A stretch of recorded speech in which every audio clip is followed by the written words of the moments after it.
Tem dias que sobreviver já é um ato de coragem.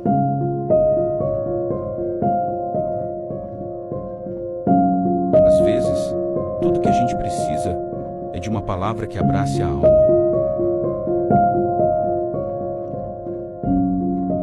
Essa mensagem pode ser a luz que alguém precisa para não desistir hoje.